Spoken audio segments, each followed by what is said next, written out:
folks. Welcome back to another glorious episode of the BoomBastiCAST. That's right, the BoomBastiCAST. It's always good to be in everybody's presences, playing on their computer, TV, and phone screens, getting our interview in. And boy, do we have a great interview with y'all today. You know what I mean? Who out there like to play some vid games when they were younger and yesterday and today and an hour before?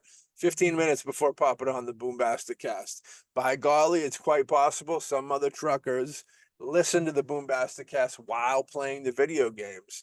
What video game could we be talking about today? Well, ladies and gentlemen, we're going to be talking about Mortal Kombat, brother, and a whole bunch of good shit. Because who do we have on the show?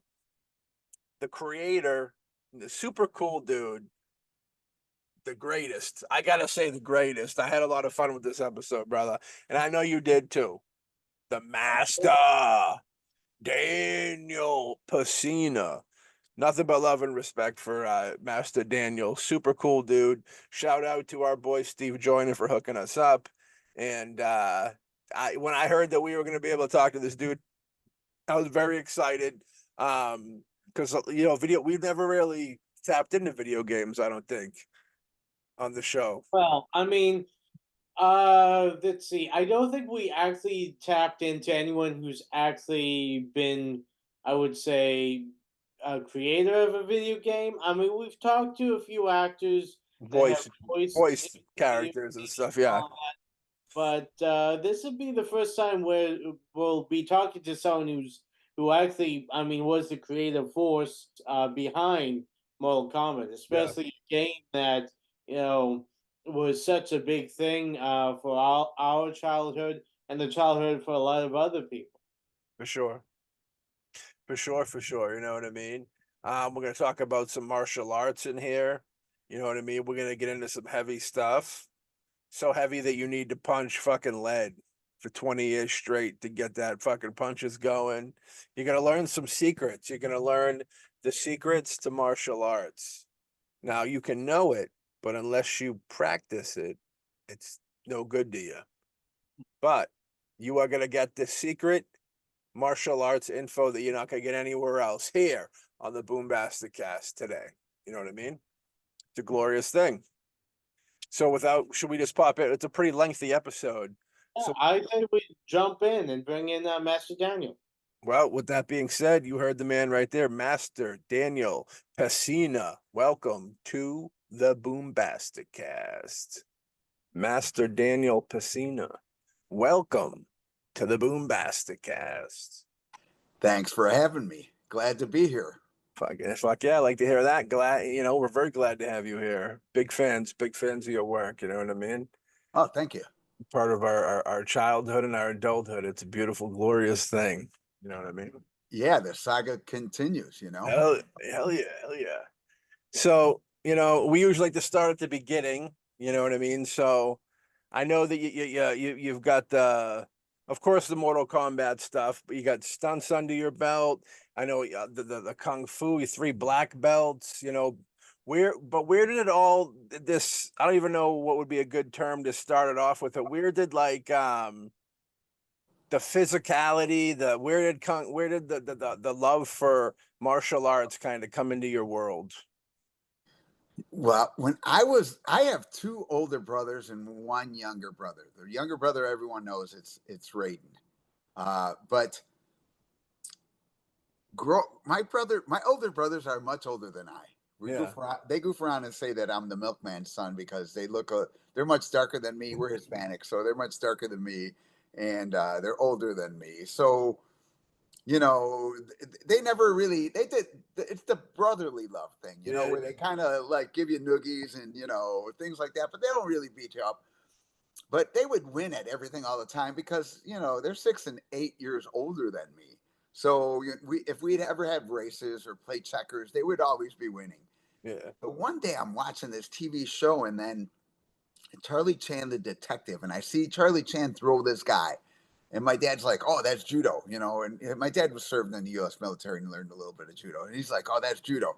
So I was like, "Man, if I learn this, I'll be able to win at something against my older brothers." Because here's this short guy fat guy throwing this big muscular guy, and even though it's stunts and things like that, that's the perception I had.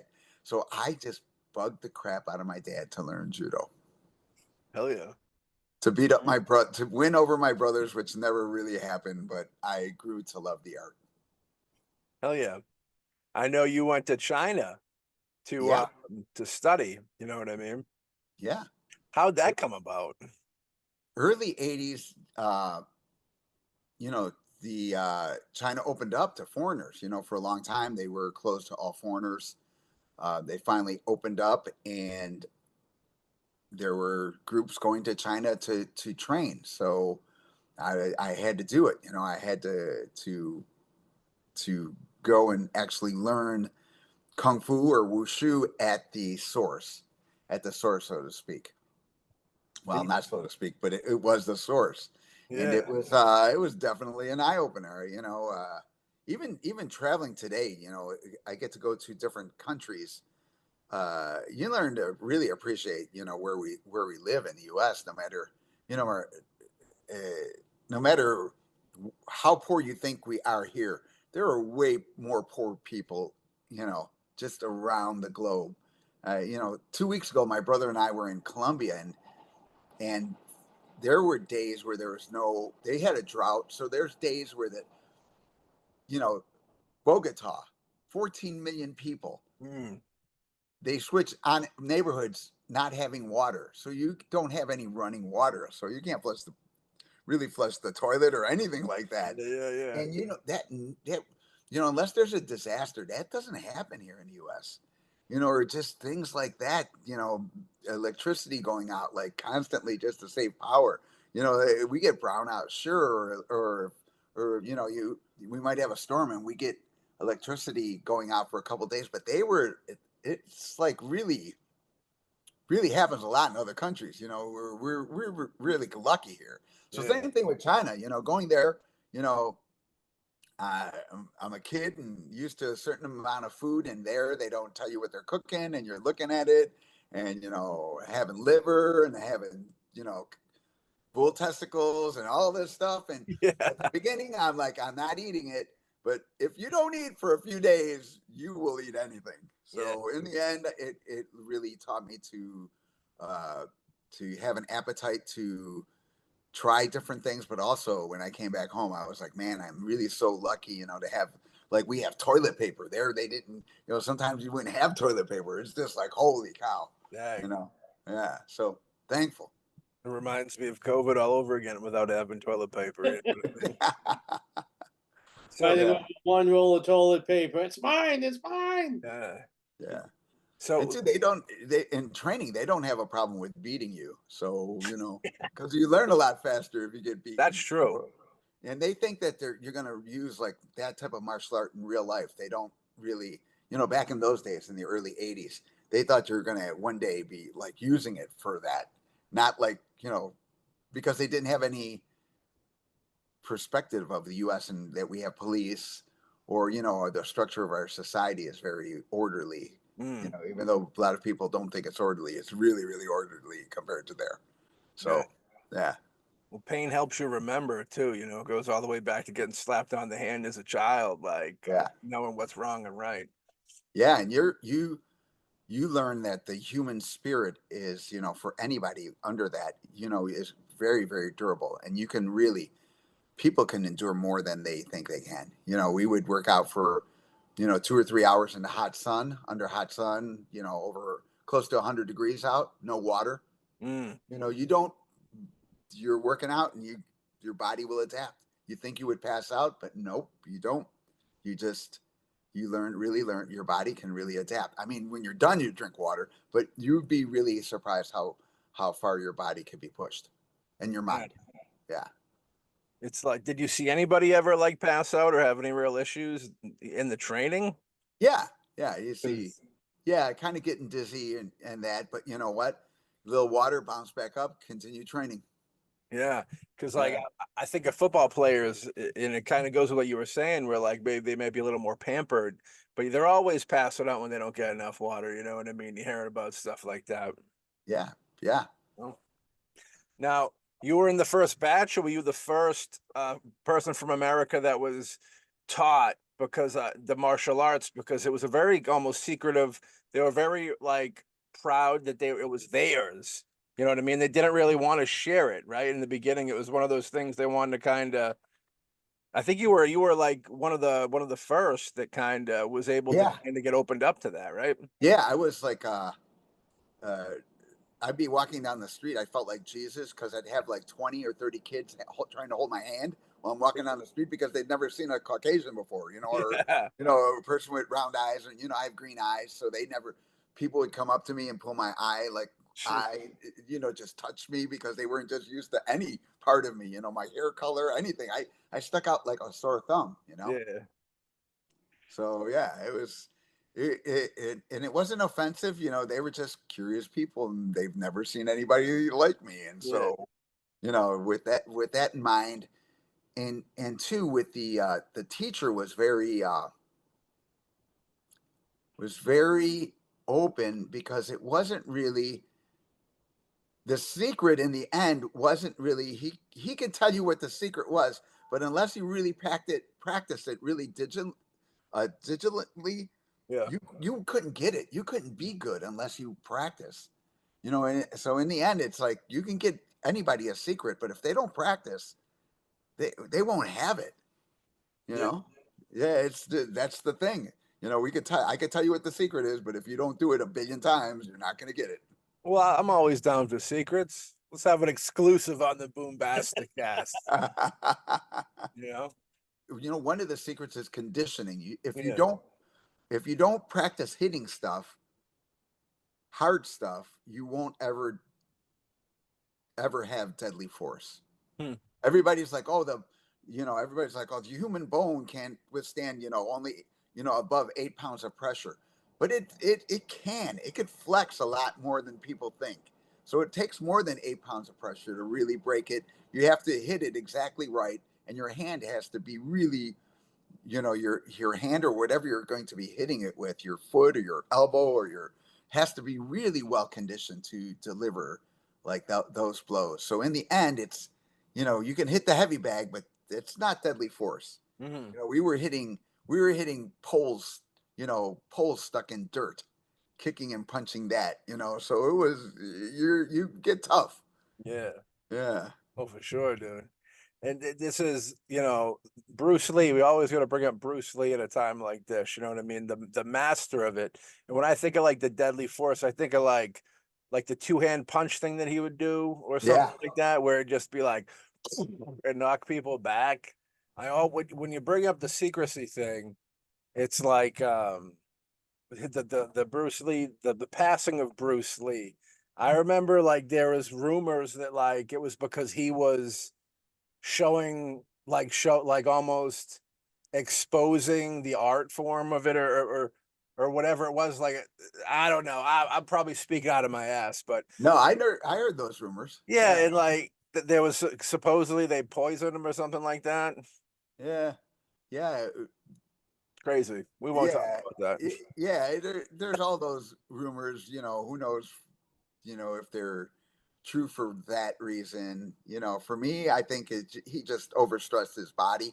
Mm, You get hit in the head too much from training, just like Ali, punch drunk, yeah. but him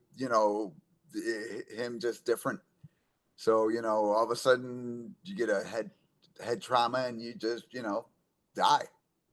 Yeah, I was listening to Joe Rogan episode recently. We heard he's talking about even like the little things. It doesn't have to be like a lot of force to the head. Even like you riding around on a motorcycle and your head just going like that. Like that's enough to give you brain damage and like really Yeah, over affect time. you. Yeah, over time. Yeah, it's just amount, you don't think it is, but if you do that enough, it's a lot. You Yeah. know, a hundredth of an inch doesn't sound like a lot until you go into the millions, and then you realize how flippin' much it is. It's yeah, dude, you gotta the brain, you gotta protect the brain. It's just, there's really not that much protection to it. The whipping movement, even he was talking even like headbangers, like when they're going crazy and they're Yeah. just whipping their head, like even stuff like that can mess up like your brain and your spine and all types of stuff like that. Yeah, Right. I totally see that, and then with studying with these, with traditional martial arts, there's a lot of herbal liniments and stuff they give you so that way you can ward that off for a while. Mm. So if so, it's not only the the it's the complete training. You sure you're hitting stuff like we would. I hit a 40-pound iron pellet bag every day. 500 or 600 times. Kicking and punching. Woo! So, but there's some there's some liniment that you have to put on your hands and joints. I don't really hit it super hard. I just hit it enough to keep my punches honest. Yeah. So that way, if I hit somebody, you know that you're gonna really feel it. Yeah. It doesn't have to be. I don't have to hit it as hard as I can every day, but over the course of years, just giving it a good tap, all of a sudden your punch becomes dense. But you can get arthritis, so they have different liniments that you put on, so that way you don't get arthritis. So it's like a science. And Yeah. but naturally the art is like 3,000 years old, so Sure. they've had time to do that type of stuff. Where does it come from? This ancient Chinese technique, fighting skill, or is that like, Yeah, yeah, and it's just, oh, we made a mistake. Oh, we improved the mistake. So they've over the course of over 3,000 years, they've had ways to, oh, how do it's just like any science. mm, You just learn from it. Oh, guess what? When this arrow went in this point, I couldn't feel it as much. Well, what point is that? How come if you went over here, you feel it more here? Oh, it hit some kind of pressure point that blocked the pain. So all of a sudden they started charting stuff, and that's how acupuncture came around. You know? jeez. Speaking of that, you've seen Kill Bill, right? Yeah. That death punch, is that a real thing? Not the death punch, so to speak, I but didn't think so. All right. I've seen guys punch granite and crack it, punch it with their fist Yikes. and crack 2 or 3 inch granite Mm. marble with their fist and break it. So imagine them punching you in the head with that. That would be the death punch. You know what I mean? Yeah, Or punching your rib cage. They can crush you. You know man. what I mean? Yeah, Yeah, yeah. but again, that's just the technique of conditioning. That it's not just, oh, I learned how to do it. You have to do the conditioning. You have to hit the bag, the iron bag. You have to hit different stuff. You got to make your hand really, really hard. Mm, that's craziness. The Yeah. yeah, that's heavy duty stuff. I know that there's all different types of it. Now I know there's certain ones where like it's more of a controlled demolition, if you will, where like it's not too where you just kind of move it, like if they're attacking you, it's a defensive where you're not hurting them, but you're like way better than them, you know what I mean? And like you're Yeah. blocking everything they give you and you're like tiring them out instead of like killing them, you know what I mean? Yeah, that would be a high skill. I've met a couple guys that were really high level skill like that, Because again, going to China, I did art sanda. It's called free fighting. It's kind of like MMA, but back in the day it was we the grappling was limited, meaning Mm, if I threw you on the floor, they'd give you 1 minute to make you submit. But if I couldn't make you submit in 1 minute, they'd stand you up. So it's not like you don't get to roll on the floor for 20 minutes. You're yeah. on the floor 1 minute. Nope, you don't. You can't joint lock the guy or choke him out. You got to stand up and you go at it again. So I did that. So I thought I was pretty tough, and I met a couple of guys who they didn't hurt me, but I couldn't do crap to them. Yeah. Very humbling. Very, very humbling. You know. Is it a lot of mental stuff where like you cut out the pain, or is it like you learn to ignore the pain from hits, or is it like conditioning, like you say? Is it just getting hit so much that it just kind of Yeah. you're cool with it? It's not, you tighten up the areas. Yeah, it is that. It is Yeah. the you get it's just like anything else. You get comfortable with pain. Yeah. There's in the U.S. And across the world, there's a lot of people who need knee surgery. Who her knees are on bone, and yes, they deal with the pain. Mm. So the human body and mind can really, really, and it's sure they hurt, but they just ignore it. And same thing with martial arts. If you get used to it, you're like, get punched in the face. Sure it hurts, but after a while, you're like, sure it hurts, but it doesn't hurt that much. Yeah. You bring up UFC. I remember in the early 90s when that first hit the scene, you get the little cassettes of like Ken Shamrock and Yeah. Hoist Gracie, the whole Gracie family. And they would match up like martial artists with like street fighters and stuff. And it was insane. And it's kind of crazy to see where it's went to nowadays with like UFC being one of the biggest things going. Um, did you see it going in that direction when you see like back in the day? You think it would ever get to a point where it's probably bigger than boxing now?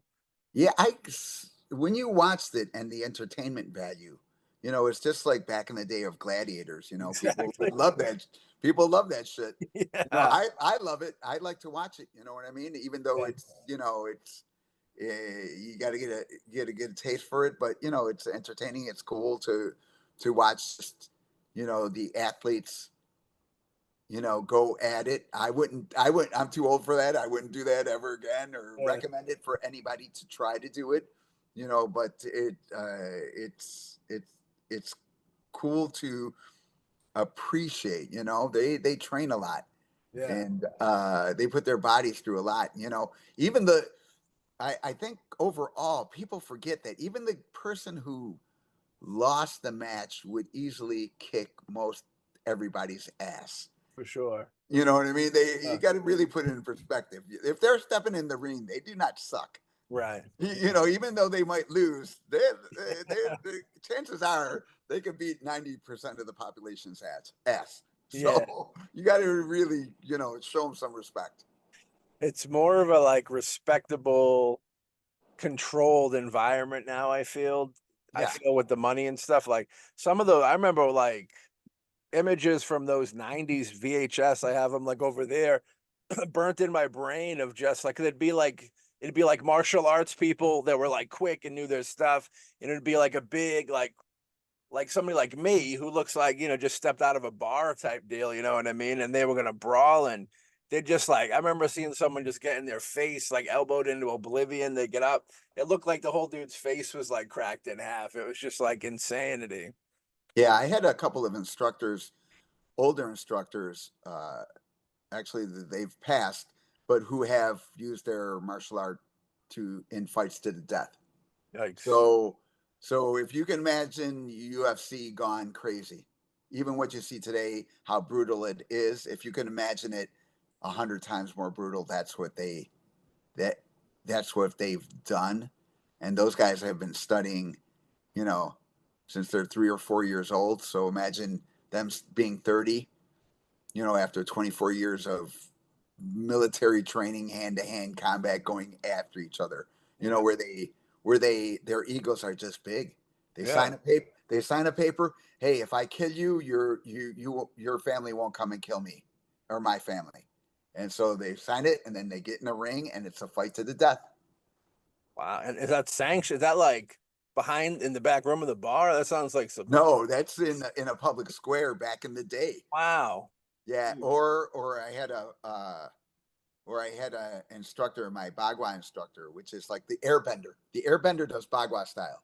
So Yeah. this style of kung fu, uh, he was hunted during the Communist Revolution, and he was on the wanted list because he was a famous martial artist, and he got trapped by a guy with a guy, three guys. One had a rifle with a bayonet on it, and when he saw the rifle, he was like, "Oh, I'm dead." And then he was like, but then they got close, and I was like, "Oh, these guys want it." My instructor was like, "These guys want to capture me because they want to capture me and put me in encampment and torture me, and I don't want to do that." And so the guy with the rifle with the bayonet just got too close, and he snatched the butt of the barrel of the rifle, and he punched the guy square in the throat. And he said, "I heard his spine crack." So he punched him through here so hard that he cracked the guy's spine. And the other guy, he's like, and the other guys just looked at me and they took off running. Wow. He goes, because that, he's like, and he goes, and that's one of his memories. Like, is like, he's like, never do that. He goes, it was one of the most horrifying sounds I've ever heard is when I punched the guy through the throat and cracked his spine. And I was just like, can you imagine somebody in the UFC punching a guy square in the throat and cracking their spine? They don't have that power. Yeah. They're powerful, but they don't have that type of Conditioning. Force conditioning. And this Yeah. guy, and again, this guy, the whole story was, we were having a beer every time after class in China. We would have a beer to unwind and just talk about martial arts. And one time I saw him looking up, and I was like, "Hey, master, are you okay?" And then he, through a translator, he's like, "Yeah, I'm okay." He's like, "Never use it to hurt anybody." And I was young and I was a smart ass because I knew he fought people to the death. And I was like, "But master, you did that." And he goes, and then that's when he told me. He goes, "Right, and right now I see their faces.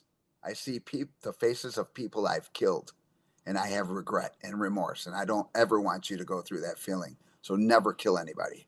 And I was just like, "Holy shit!" It just scared the crap out of me. Just you know what I mean? It's not, in the end, it's not like, oh, I'm at peace. In the end, it wasn't like he was seeking peace. At the end, he was just remorse that he killed people. My God, that gave me goosebumps and watery eyes. Yeah, it's just like, oh, when you hear that, it's like, and then, he also, it was like, martial arts not about peace. He goes, we all learn it for ego and we all want to beat somebody up. He goes, that's what a martial art, every single martial artist learns that for that. And he goes, you just get peace in the end, whether through remorse or through that path, knowing that you can do harm to people so easily. Because, all of a sudden you realize, like, maybe you shouldn't get in a fight because you're really saving their life. You know what I mean? You're really like, oh man, yeah, okay. If I hit you, can you take the punch? Can you take the bone on bone punch of me punching, 40 pounds of steel every day? Is your face going to be able to handle that? Yeah, I don't think so. If I punch you, if I get really, really, really get that adrenaline going and hit you really, really hard, maybe you're going to die. Yeah. Jeez. Yeah. So it's the perspective of that stuff. Old school martial arts is kind of shocking. Yeah. Respect. There's respect in there too, you know what I mean? Yeah. I think he was reflecting, it's he's been through the gauntlet with it. So like he's kind of like he's been to the top of the mountain, so to speak, you know what I mean? And he's like, it's might not be what it's cracked out to be, so to speak. That of it, Yeah. Yeah. He was, at the time, he was 76 years old, and he can still, even if he tapped you with like open fingers, just like this, even if he tapped you with that, dude, he just light tap, he would leave a bruise. Man, it was just like, holy cow. His just whole body was just a weapon. Just, he didn't look like anything. He weighed like 125 pounds. Yeah. 5'2", 5'3", but when he poked you or even kicked you or lightly tapped you, there was a density to the blows that, man, it's like, and I could see why people are like, would call it mystical, because it didn't look like crap and it would just knock the crap out of you. And you'd be like, well, holy cow, that's magical. No, that's for freaking punching shit all day long for your whole life. Yeah. You know what I mean? That's what it is. That's the magic. Is punching and kicking and elbowing and gouging and doing all this stuff. All of a sudden, your body is really can be really a weapon. Yeah. Now, is that something you have to keep training for forever, or do you get to a certain point that, like, when he was getting into his 70s, and was he still like doing the punches and stuff, or did he just master it and it is what it is now? How's that work? Nope. It's still like what I'm doing today. I don't hit the bag real hard, but I just hit it enough to keep it primed. You know what I mean? Yeah, Because yeah, again, I don't. Once you get to a certain point of it, you don't. It's just overkill. You don't need a stick of dynamite to open up a walnut. You know, right, you right. know, you get just it just maintains it. It's just maintained. Always it's always powerful enough to use, and it doesn't need to. You know, I don't need to hit somebody in the head and make their head explode. You Right, know, right. I just need to. I need to hit somewhere. You know, if I punch you in the elbow and I shatter your elbow, that's all I need. Yeah. Are you able to watch movies with kung fu, Hollywoodized stuff that you know is fake and still get enjoyment out of it, or do you just see right through it? It took me a while, but Yeah, I do enjoy it all for you know, in, for the love of the movie. You know, understand it. You know, only it's like you got to you have to enjoy it for the theater. You can't always be critiquing everyone because then it makes you an asshole. yeah, All of a sudden you're a know-it-all.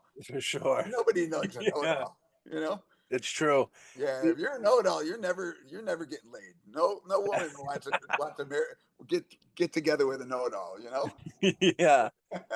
We do the indie films like I was saying, and me and Alex over here both get like when you make them, does take a little bit away of the movie magic, you know what I mean? So when you watch them, you're like, yeah, they could have done this better. Oh, I see Yeah, that. Or I see where the fault he was with that. yeah. Yeah, There is always that, but in the end, you kind of still enjoy it. You're like, oh, they did pretty good, or oh yeah, that's you find that part in the movie where you're like, oh shit, they did that well. I like that. yeah, They did good. Maybe the rest sucked, but that one's pretty good. yeah. I know you were a foot soldier. Speaking of movies, you were a foot soldier on Teenage Mutant Ninja Turtles Part 2, Secret of the Ooze. Masterpiece. Big Yep. fans over here. Yeah. How'd that come about?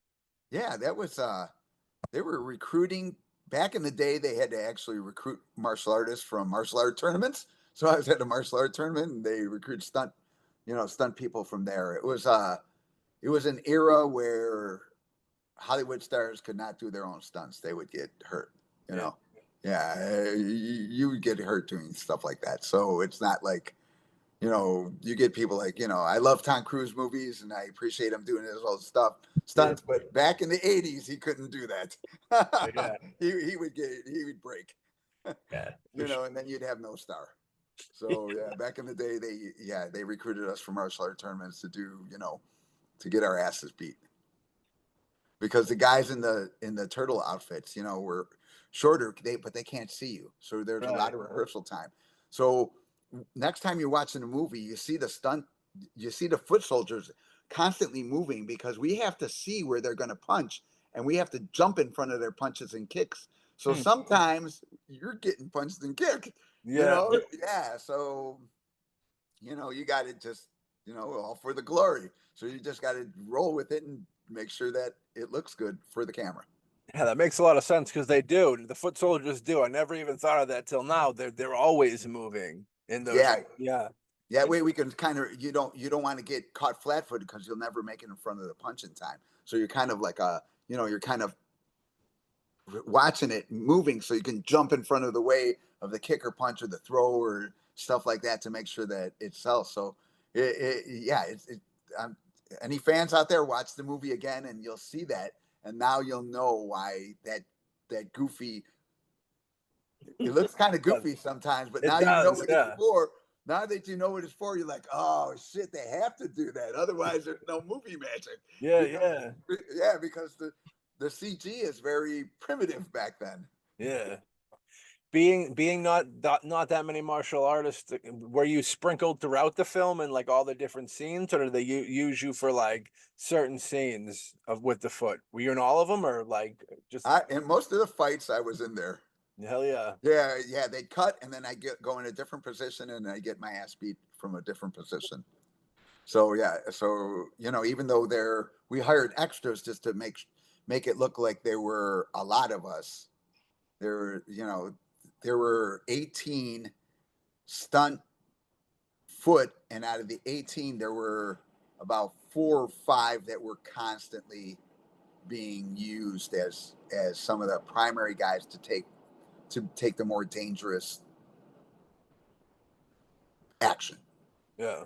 Yeah, I got my teeth loosened Oh. by one of the turtles Uh-oh. during the Vanilla Ice. If you see Vanilla Ice, there's a turtle who kicks a guy. Then when you do a roll, and then he kicks the guy, and I do a backflip.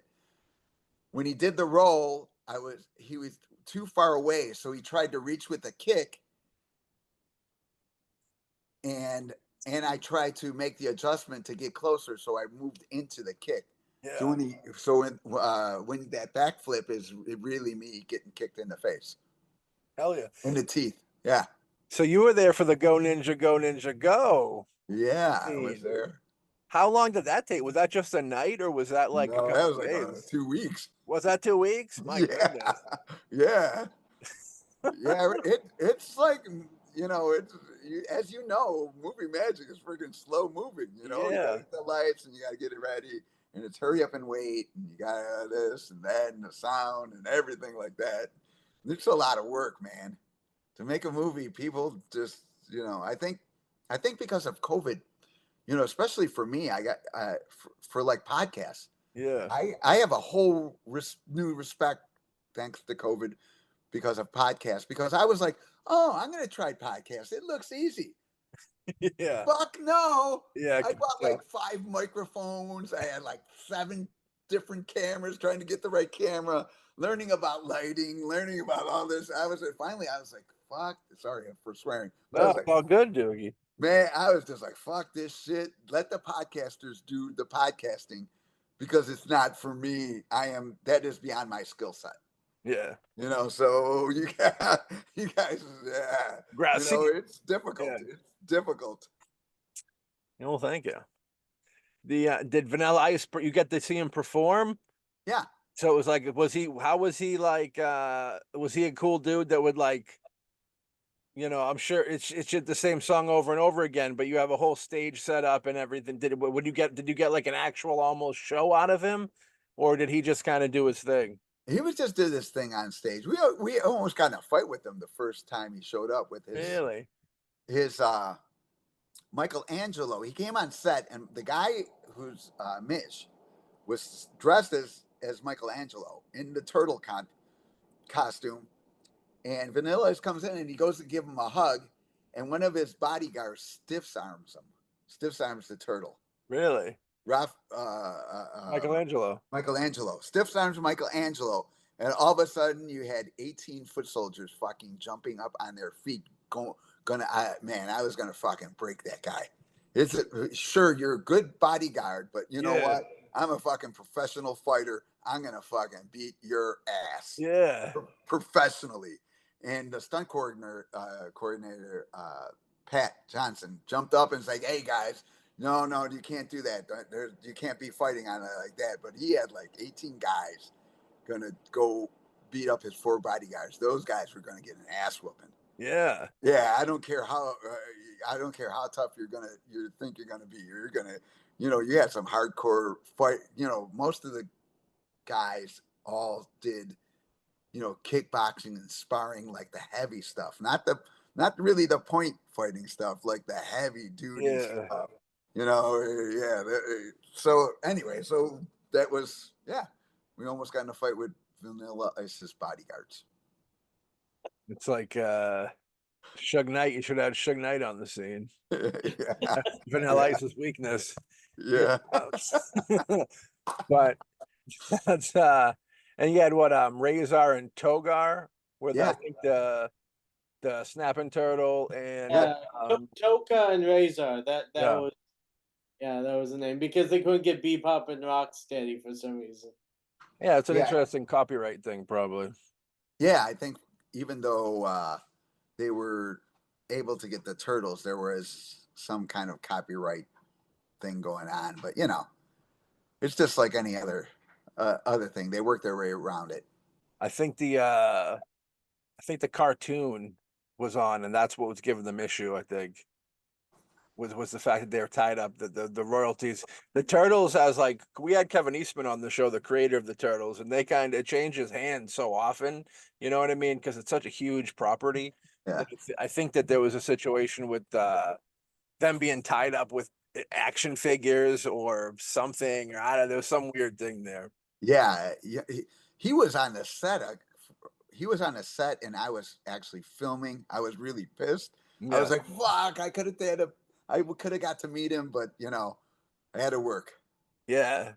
He's a very cool dude. He's local to us. You know what I mean? Cool. So I want to pop into the Mortal Kombat games for a second here. The motion caption performer. You know what I mean? Could you give us a little insight into that? Because I've seen something with the WWF, like an arcade wrestling game where they had the wrestlers go in and kind of do the moves, and I never really kind of knew that. I always thought it was complete computer graphics, but I guess you guys go in there and you perform, and they take like the shot of you, and then they put computer graphics over you or something like that. How does that work? Uh, Actually, because we didn't have the title, Hmm. I am the fight designer. I am the concept and co-creator of Scorpion and Sub-Zero. Oh, hell yeah. So, but we didn't have those titles back then. So, and I know two other guys take the credit for the whole thing, but yeah, face to face, Nice. face to face, they would have to change their story because they know the truth. You know what I mean? Yeah. Yeah, yeah. So, uh, there were four of us: myself, my brother Carlos Radin, and the guy who played Kano, Rich DeVizio, got together with Tobias and created a concept package, which included artwork and choreography and on videotape. And we presented that package to Midway Game. Midway, in response, liked the idea, and they sent a manager programmer, Ed Boone, to meet with us and hear our ideas about the game. No mention of Van Damme, so that's a myth.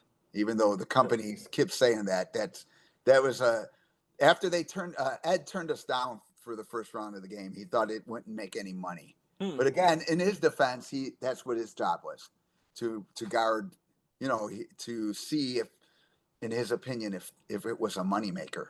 Yeah. And we were independent, so just like today, a lot of you go to sell your Rocky.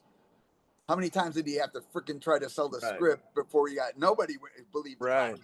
And but now everybody's like, oh shit, Rocky's great. Yeah. Same thing with Mortal Kombat. Midway and the guy who's in charge of the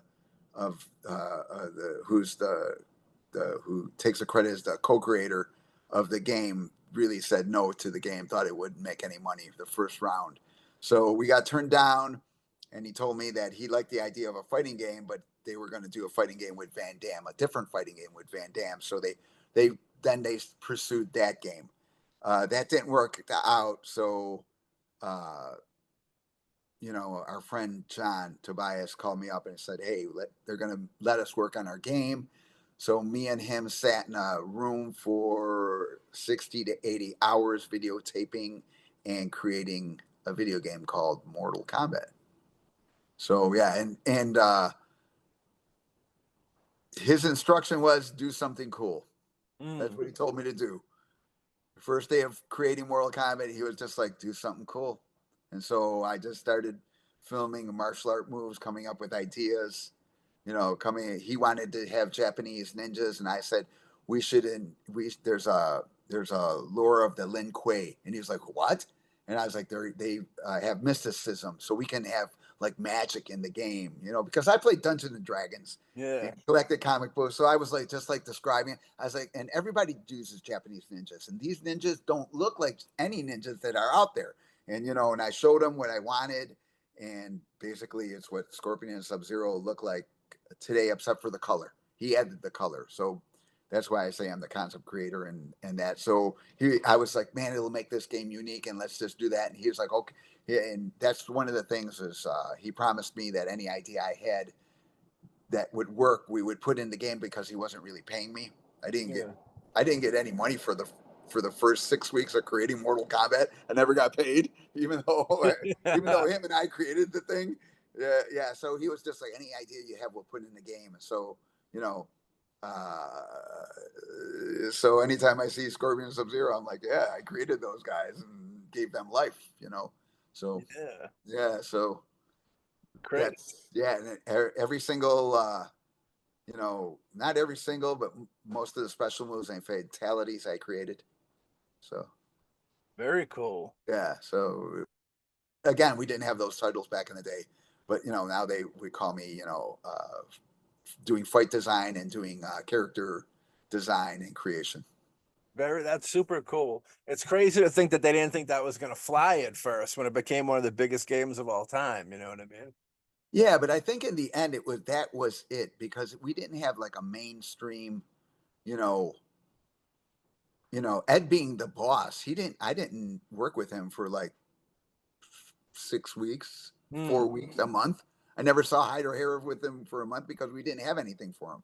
Yeah. We'd be recording stuff and trying to figure out how to create the game. And so there was nothing to program or anything like that. So we were just trying to do that stuff. And that's how we came up with fatalities because we were doing I what I wanted was every time a person punched, I wanted 4 different ways to punch. Like if there was a jab, and then I would record the response for a jab. And if the blow was a little heavier, then I respond a little heavier. And then if the blow was pretty good, I would respond in a different way. And if the blow was kind of almost like knock you almost senseless but not down, you do a different way. So during that motion, when I'm doing like this motion where my head is going, what they use now for fatality, John and I were looking at it, and then we were just like, it can't end like that. And Hmm. then we were just like, it can't. There's got to just be a way, like in a kung fu movie, we need to have a finishing move. We got to finish him, and all of a sudden we started creating fatalities. So him and I started creating fatalities Hell yeah. for the game, and that's where the word finish him comes from. Is because we were like, oh, we got to think of a way to finish him.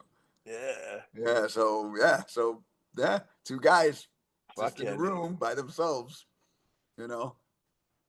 With the fatality talk, it's like I remember Mortal Kombat being one of the first games that ever got like an uproar of like mothers and pastors and stuff being like, this game's too violent. You know what I mean? Do you remember any of that? Them coming at you guys with that like that? Because I Yeah, remember it was a big deal. Even as a kid, I remember like people would pick it and stuff, wouldn't they? Thinking it was like yeah. too crazy. Well, too, when we made the game, they promised me they're only going to make 200 arcade games. Hmm. During when we were talking, I was like, do 201. I was like, John, Ed, if you make 201 and give me a game, I Yes. will let you make as many games as you want. And John and Ed told me, I promise you, we're only going to make 200 games. Then they pre-sold 10,000 games, and that's when our argument started over money because I was just like, dudes, they wanted to give me a game then. And I was like, no, dude, if you would have gave it to me when I told you, Yeah. you would have got it. But now you see, you guys didn't believe. And too, I was kind of mad at the company and Ed because I was like, see, you didn't believe in the game, and I knew this game was going to be great, but you guys didn't think it was going to be great, and now you want to not pay me for the greatness that I'm putting into the game. Yeah. Yeah, they didn't think it was, but they just let us do whatever we want, so we were doing whatever we want. Hell yeah. I think I went past this, but I'm curious if like you guys put together a pitch and all that. Like, what made you guys even want to get into the video game world? Did you kind of see it kind of taking off, or just something you guys really loved yourselves, so you wanted to get into it? John Tobias worked for the company already, but we known him for a while before Hmm. that, and when we were younger, he wanted to be like a film director and make kung fu movies, action movies. So when he called me up, he's like, "Hey, remember when we wanted to make movies?" And I started laughing. I was like, "Yeah, I remember that." And he was like, "But now I work for a video game company. It would be cool if we would make a fighting game, but a fighting game where the guys actually knew how to fight and they were real people." Yeah. And then I was just like, it'd be, I was like, that would be really cool. And he goes, and it'd be even cooler if we can make it like Dragon Slayer, like live time action.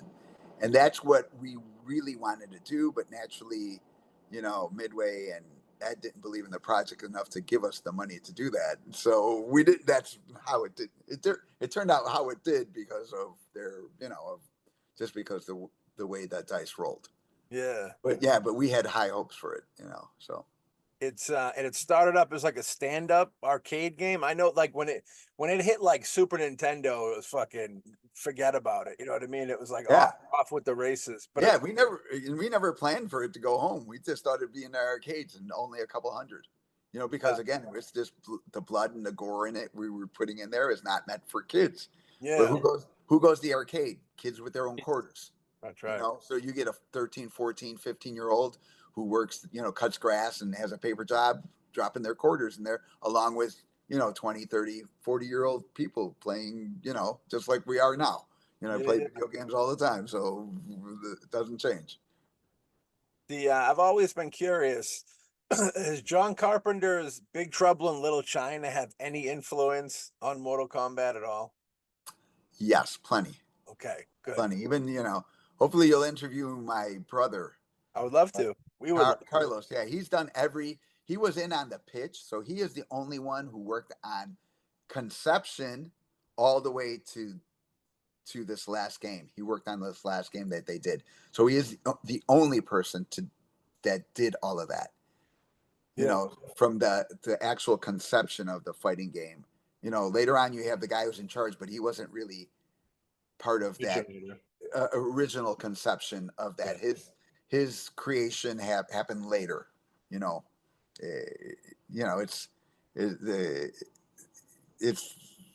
he's the creator and co-creator, but probably not how a lot of people think it is. But that's the way it is. It's so just like when you work with your boss, you come up with a great idea. It was his idea. Yeah, exactly. Because he's the boss. Yeah. Unfortunately, and that's how that whole thing would be. We would be feeding him, we would be videotaping stuff and then showing him later, and then he'd come in and be like, oh, I want to do this, and I'm like, dude, that was on the videotape I showed you yesterday. So, but you're the boss, so you got to say yes, sir. Yeah. So a lot of times when I'm watching the old making of, I see him like bossing us around and I'm like just like, oh my God, it's such a it never changes. Being the industry and the workplace never changes. Your boss will always be the boss. For sure.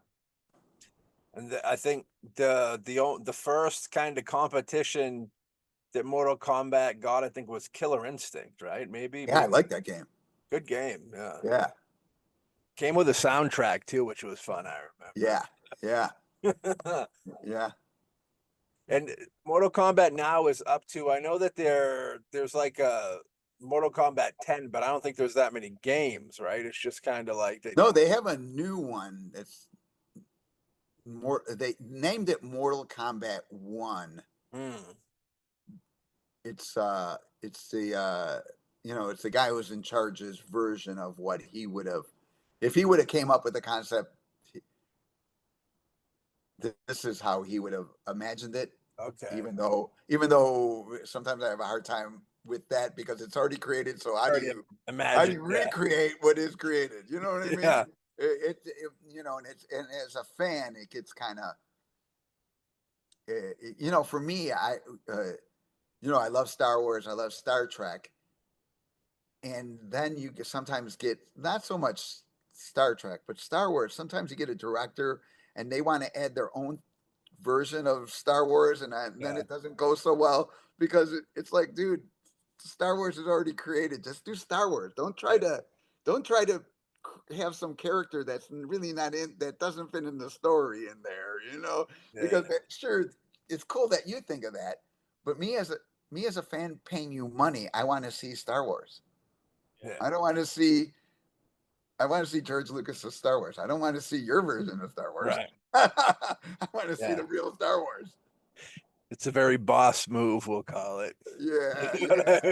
Well, bringing something up like that, how do you feel about the what is it, like the two Mortal Kombat movies? like the most recent one that came out and the one In you the know 90s. in the 90s.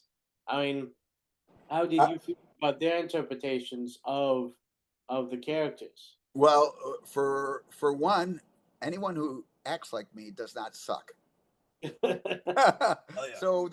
So they're taking what I created and they're adding it to them, and I like that. I like it.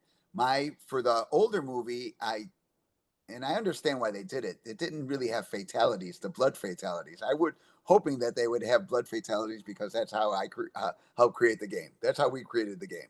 It was with blood fatalities. But I know they were going for the PG-13 thing to let kids come into the movies and going for the money. So, and they have a right to do that because they got to make the money. Otherwise, they're not selling a film, and it's hard to eat Yeah. air. It's hard to eat air. We all want to eat pizza and margaritas and tequila. So I can understand that. So as far as that, I enjoy them because too I know those guys, and they're adding to the creation that I created and the concepts that I created. So I like that. And even the new movies, again, with the new movie, my only thing is I think they and that's what I'm talking about. It's like the director wanted to have Mortal Kombat is about a martial art tournament. You don't kill the main hero, some of the main heroes off before they get to the martial art tournament. Right. That was my complaint. You know what I mean? I Yeah. love the first fight scene. I'm a big fan of those guys, the guys who portray Scorpion Sub-Zero, and I love that fight scene. And I love all the martial art guys later. My problem is that you didn't keep it Mortal Kombat.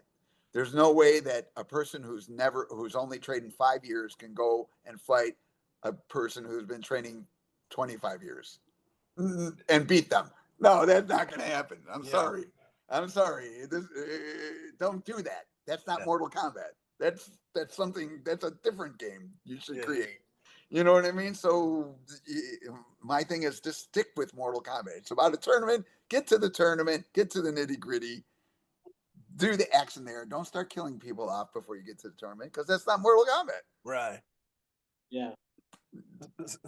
And then they wonder why some of the fans complained about it. Well, naturally, you didn't follow the formula of the movie. When you're going to see X-Men, you want the X-Men. You don't want to show up and then see like some character who's not an X-Men, who you never heard of, being the lead. No, don't do that. You're gonna not make people happy. Yeah. Yeah, I mean, going with what you said, which is, I think, the most common thing with the belated sequels, the re-envisioning and all that, is that you have people that they want to get the money, so they have the franchise name that's going to get people in the seats, but they also want to say, yeah, but I want to put my stamp on it. I want to, do something that's me in the franchise, and it's like, but you are doing this. The reason you're doing this is to get money from the fans. So you have to appease the fans. You have to give the fans what they want. And when I mean, like you said, have part of the main cast, die before even the tournament, which I mean is the whole point of Mortal Kombat. It's kind of like, all you're doing is just pissing off the people you want to get money from. It makes no sense. And you're preaching to the choir. Two, if you really want to put your stamp on it, guess what? Be fucking creative. That's it. Yeah. Don't just fucking, sorry for swearing because it really upsets me. Oh, it's all right. We can do fucks all day. Yeah, Yep. don't throw a dumb idea out there. Really think about it. Are you a fan of the game? If you're not a fan of the game, maybe you should not be directing this movie. Right. Yeah. You know what I mean? Completely. Yeah, early Marvel movies all came out super well because they were fans of Marvel, so they did really well. Now you're hiring a guy who's not a fan, who never heard of Mortal Kombat, directing Mortal Kombat. Guess what? That's a dumb move. Don't be an idiot and do that unless you want the fans to be disappointed. Yeah. And make you look like an asshole that you're there just to grab their money, because that's what they're doing right now, is looking like assholes just trying to grab money. Yeah.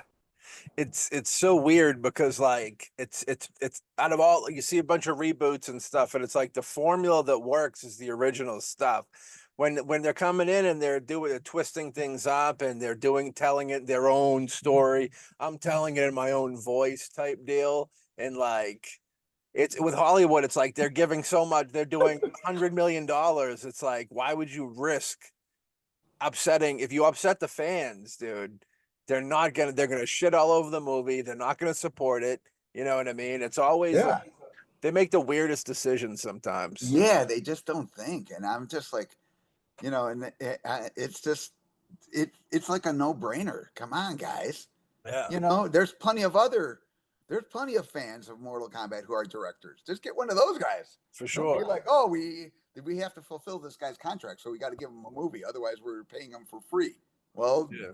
we'll get him a different movie because he's not a fan of Mortal Kombat or whatever series is you're going to pitch, because that's how all of a sudden it misses the mark. Come on, your best foot forward. Yeah. So anyway, that's my bitching and complaining. Hey, it's all good. We brought up properties, and I believe Mortal Kombat went into the world of bringing like Freddy Krueger, Jason Voorhees. I think came into. I think the Alien came into it. What's your take on that? Did you like that move that they did, or do you think that's a step in the No, wrong direction? nah. They need I love them. They need their own games.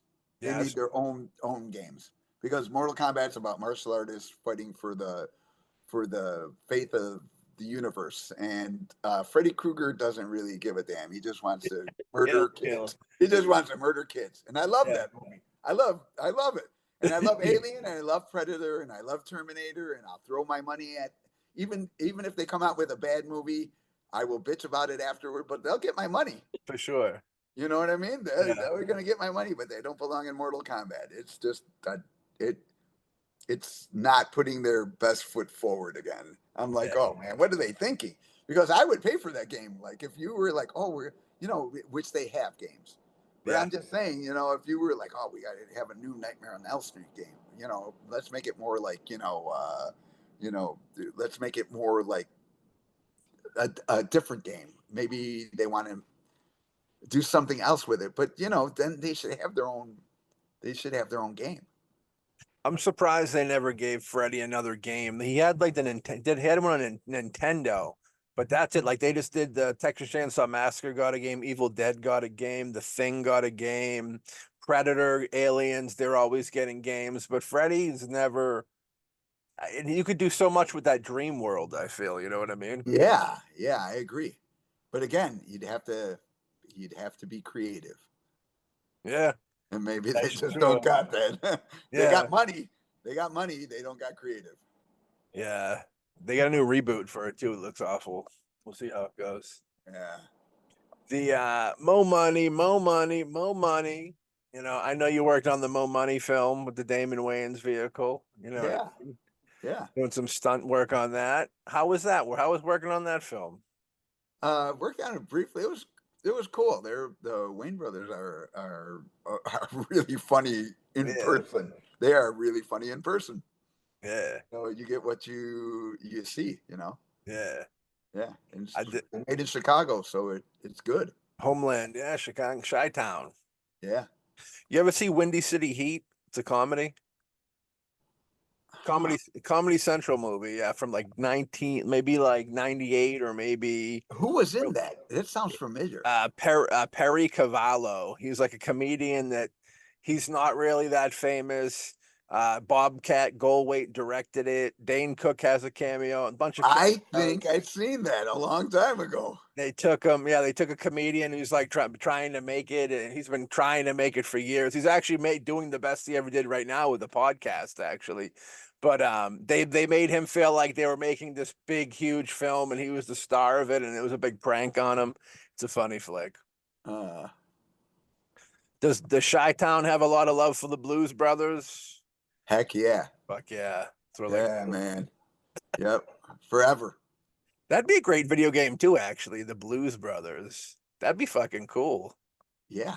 Well, that can cross universes, because you're gonna have like supernatural stuff in it, and you're gonna have car chases. Yeah. So you're gonna win all the way around. It'd be like Grand Theft Auto, but like doing God's work. You know. Yeah, there you go. Um, Drunken Master 2. We were part of Yeah, that film. yeah. Actually, technically yes. Film wise, no. Okay. We were in met Jackie Chan, Hong Kong. Go down to film Drunken Master 2. Uh, out looking at Hong Kong. Met Robin Shu when I was out there, who later on went on to play Liu Kang. And actually, I met Robin Shu out in Hong Kong with Ho Sung Pak, Liu Kang. He Hell was yeah. walking out of a bar, and we were walking into the bar, and then we walked back into the bar just to catch up. So, so one of the days we're out and about, and all of a sudden, Hong Kong is like packed. If you can literally during times you're walking shoulder to shoulder with thousands of people down the street. So we're out and we come out and there's nobody in the street. And we're looking around and there's nobody in the street. And so we got to make our way back to the hotel. And we found out that there's a typhoon coming. Ooh. And we're going to go hide in the basement. So the typhoon hits, wipes out the set. And I got asked, like, oh, we got to rebuild the set. Can you stay another month? And then, shoot the movie. And at that time, I was just like, pondering being an actor, because an actor is just hit or miss. You go, you do your acting job, and then all of a sudden you're without a job and you're kind of hungry for a while. Yeah. And then I was like, maybe this isn't the life for me. And I was just like, I really, wanted to be in the movie, but I just don't want to be another month and have my life go into turmoil. Maybe, I should give up pursuing acting that way. Maybe if I get an acting job in a different way, somebody reaches out, I'll just take it. But I'm not gonna go and run around pursuing acting. So I wound up not being in that film, but was on the set for a few days, for 2 weeks, Mm. doing choreography and watching stuff, hanging out with Jackie. Yeah. Yeah. You brought up Tom Cruise. I mean, Jackie Chan is the dude when it comes to doing his own stunts. You know what I mean? Yeah. I loved his films, but one of the best parts of his films was the bloopers at the end, just seeing Yeah. all the stuff kind of not go right. And it's just like, wow, dude. You know what I mean? Yeah, and that's back in the 80s. So, in the early 90s. So, that,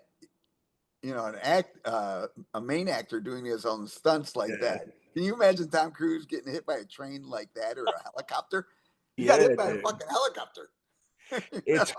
Dude, it's insane. Like you're watching those bloopers, you're like, how is he not like in a wheelchair from some of this stuff? You know what I mean? It's like, Yeah. and it's crazy. Do you know if that was something that he wanted to do or something that like, because I can't see production risking their star. Like the movie could be over. Like, how do you know how that ever ran? Or No, he wants to do that stuff. He's a hand-on and he wants to do that. That's what he does. He wants to do his own thing. He wanted to be like Buster Keaton, do his own stunts and things like that. And he does black out sometimes, where yeah, head trauma, like we talked about. Sometimes he's there, and then sometimes he's not there, even though he's sitting there.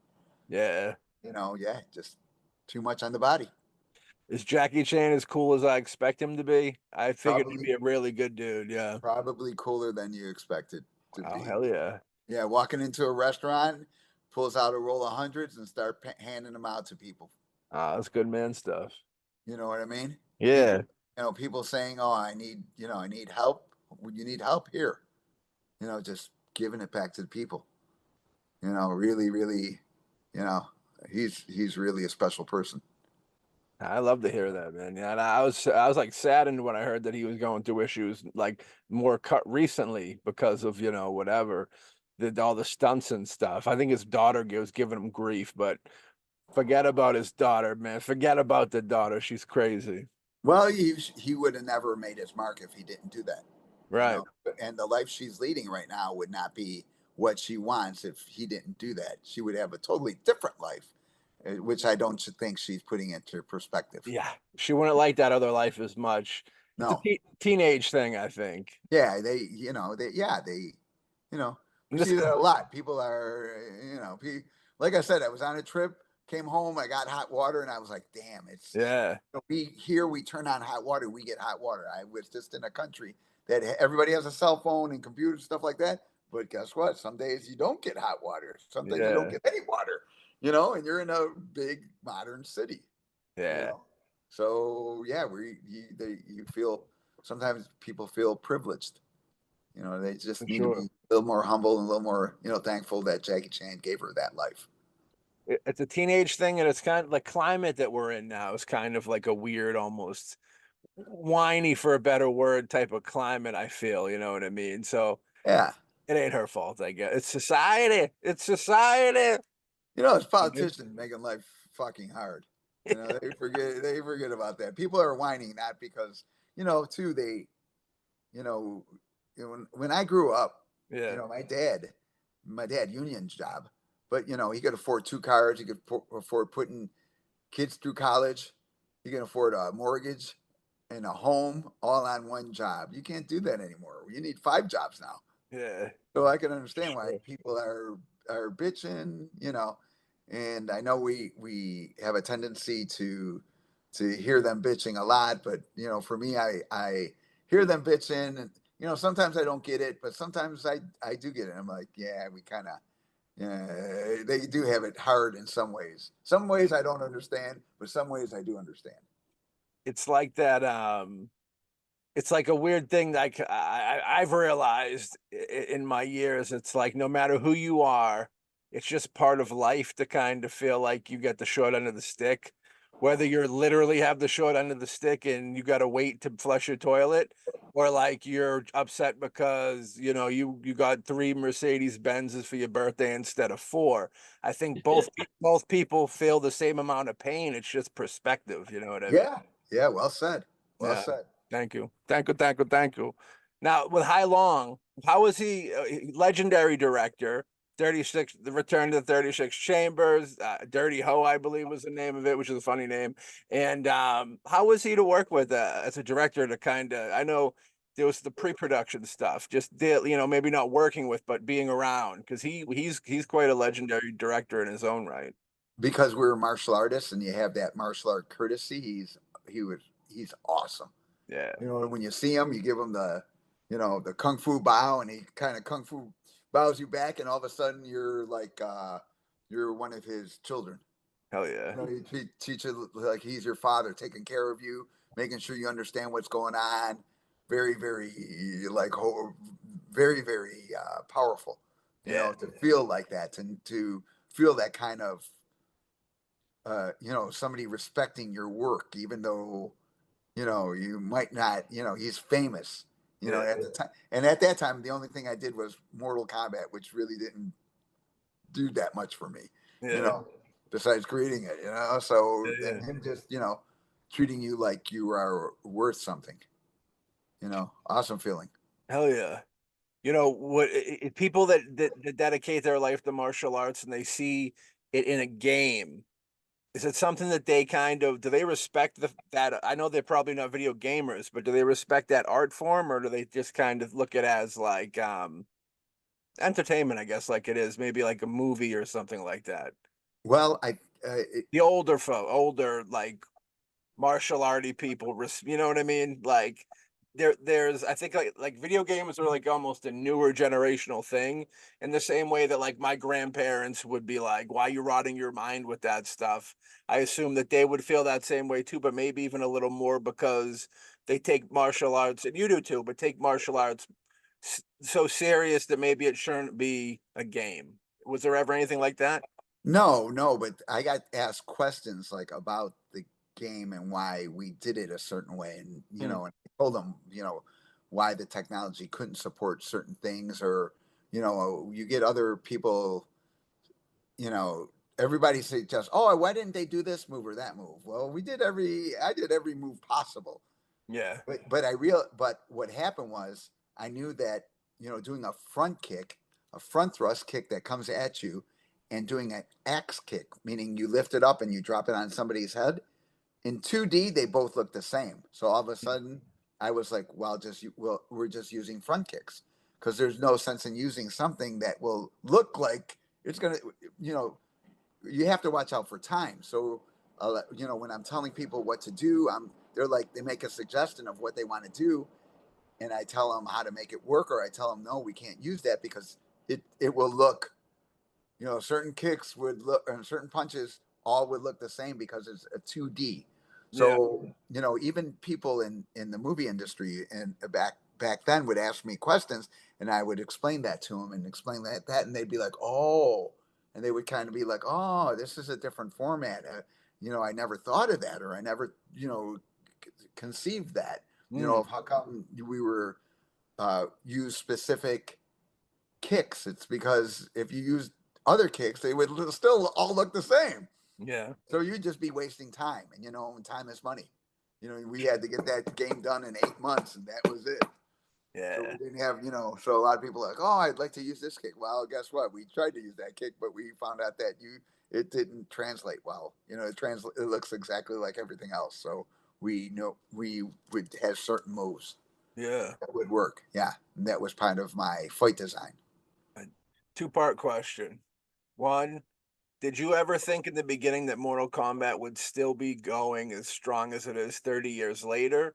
And the second part is, do you think that video games 30 plus years later would be bigger than they've ever been? Man, as far as video games, I always, you know, because I played them, I thought there would always be room for them. Yeah. You know, even then, I knew that technology would find a way to create cooler video games. As far as Mortal Kombat, no, because again, they said that we're only making 200 games, so I never Yeah. thought, you know what I mean? Yeah. They Yeah. promised. They made it a promise. They wouldn't even give me a game, so I was just like, no, it's not going to be around forever. So you know, it's cool to see today, even though it goes on and they're taking it in different directions. The core is the same, you Yeah. know, and to their mascot. The mascot that they use is something that I created. So every time I see their logo, I'm like, dude, that's me, and I created that. And no matter what anybody says, like, oh, this guy created, that guy created. No, if face to face, you can say what you want on the internet. You put them face to face with me, and they will change their tune. Yeah. Hell Because yeah. because they know the truth. You know what I mean? It's hard to be like, oh shit, there's that guy who really there's that guy who really created it, saying Yeah. created looking at me in the eyes, knowing that if I say I created it, I can point out a lot of stuff. All of a sudden they'd be like, oh shit, I can't respond to that because yeah, now people are gonna really know that I didn't create everything. Yeah. Yeah. I dig it, dude. Video games they're bigger than who would have thought that TV would eventually move bigger than film, and video games are huge now, and it's like right now I know the unions are even trying to get behind it for even like the voiceover stuff in video games. Like they sell the actors just get paid for that, like that their day play type stuff, you know what I mean? Where realistically, they're selling billions of these games. They're going for 50, 60 bucks a pop. You know what I mean? Way more than movies or whatever it goes for.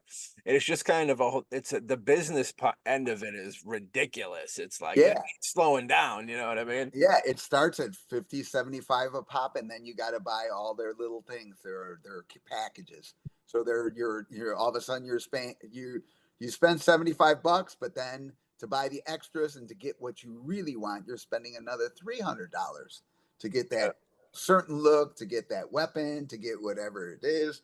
And truthfully, you know, to give them a living wage is not a bad thing. Sure. You know what I mean? They should just do it because they deserve it. Yeah. Because if it was that easy, they would they would as owners would step in and do it. Guess what? They can't do it. They Right. can't they can't film a movie. They don't know how to do that. They got to hire you to do it. That's right.